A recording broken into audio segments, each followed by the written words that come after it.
ఇది యావత్ హిందువుల వందల సంవత్సరాల కలగానా? మీరు ఎలా ఫీల్ అవుతున్నారు? యావత్ చాలా సంతోషంగా ఫీల్ అవుతున్నాము.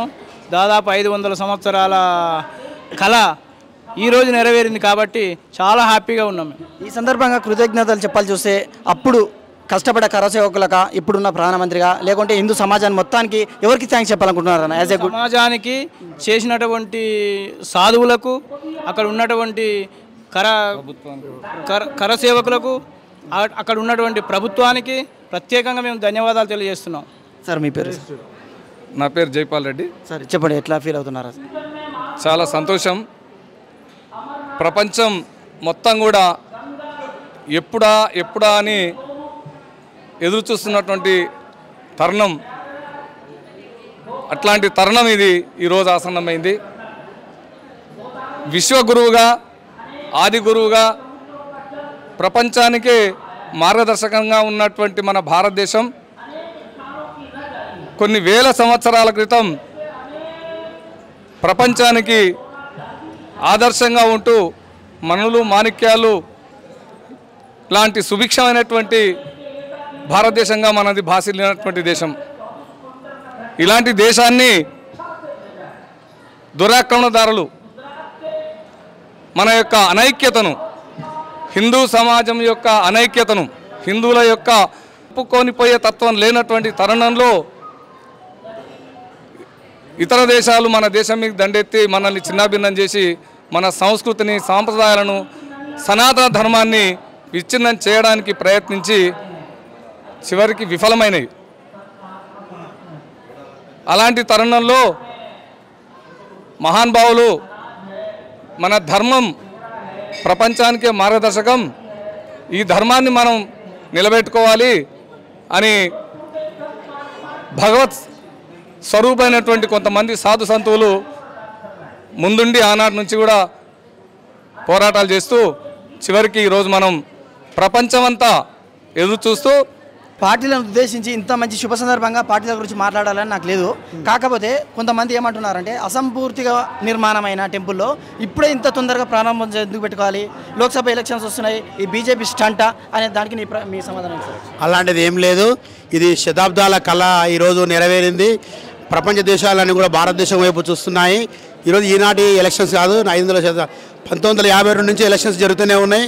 ఆ రోజు నుంచి ఈ రోజు వరకు బీజేపీ వాళ్ళు పోటీ చేస్తున్నారు, అన్ని పార్టీల వారు పోటీ చేస్తున్నారు, కాంగ్రెస్ వాళ్ళు, సిపిఎం వాళ్ళు పోటీ చేస్తున్నారు. కొన్ని పార్టీల వారు ఆహ్వానించినప్పటికీ వాళ్ళు రాలేదు. ఎందుకు రాలేదు అనేది వాళ్ళ వ్యక్తిగతానికి వదిలేస్తున్నాము. కానీ ఈరోజు భారతదేశ వ్యాప్తంగా అన్ని గ్రామాలలో, అన్ని మందిరాలలో ఈరోజు రామప్రతిష్ఠ సందర్భంగా ఒక పండుగ వాతావరణంలో జరుపుకుంటున్నాం. మేము అందరం చాలా సంతోషిస్తున్నాము. ఇది మన భారతదేశ లౌకికవాదం కాబట్టి అన్ని మతాల సమానంగా చూసే బాధ్యత అన్ని రాజకీయ పార్టీలకు ఉంటాయి. చివరిగా ఒక ప్రశ్న, మన రాష్ట్ర ప్రజలందరికీ ప్రతినిధిగా ఉన్న మన ముఖ్యమంత్రి రేవంత్ రెడ్డి గారు ఈ కార్యక్రమానికి దూరంగా ఉన్నారు. మన ముఖ్యమంత్రి దీని గురించి ఎవరు చెప్పాలనుకుంటున్నారు? రేవంత్ రెడ్డి గారు దూరంగా ఉన్నారని మాత్రం ఏం అనుకోవట్లేదు.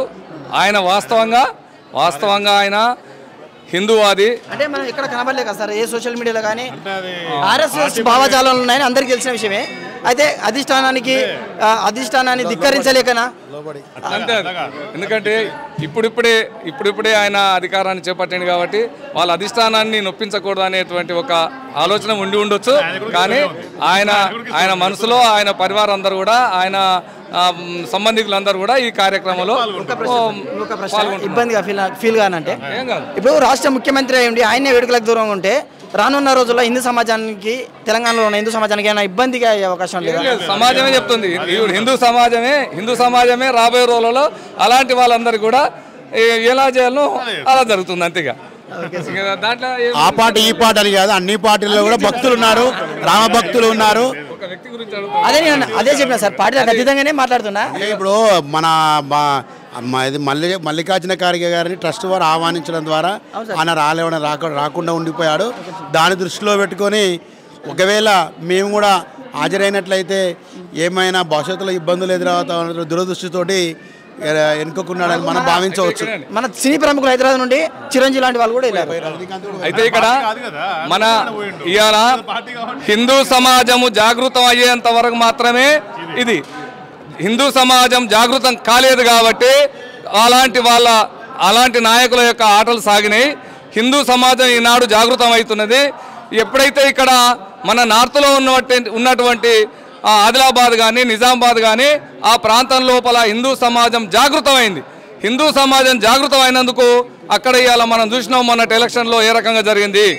రాబోయే రోజులలో కూడా హిందూ అయితే మిగతా వాళ్ళందరూ ఏముంది ఒక పక్క అయింది కదా మాకేందులే అని అనుకుంటుండొచ్చు మిగతా రాజకీయ నాయకులు. కానీ ఈ రామనామ స్మరణంతో ఈ రామాలయ నిర్మాణంతో ప్రపంచంలో క్రైస్తవ దేశాలు ముస్లిం దేశాలు ఈ రోజు ఈ పండుగను జరుపుకుంటున్నాయి.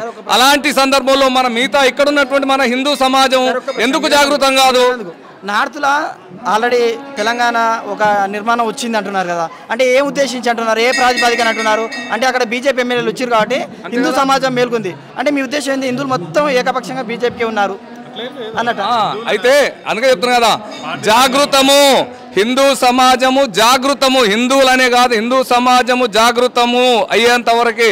అంటే హిందూ సమాజం జాగృతం కాలేదు కాబట్టి వాళ్ళ ఆటలు సాగినాయి. ఇవాళ హిందూ సమాజం జాగృతం అవుతారు హిందువులు.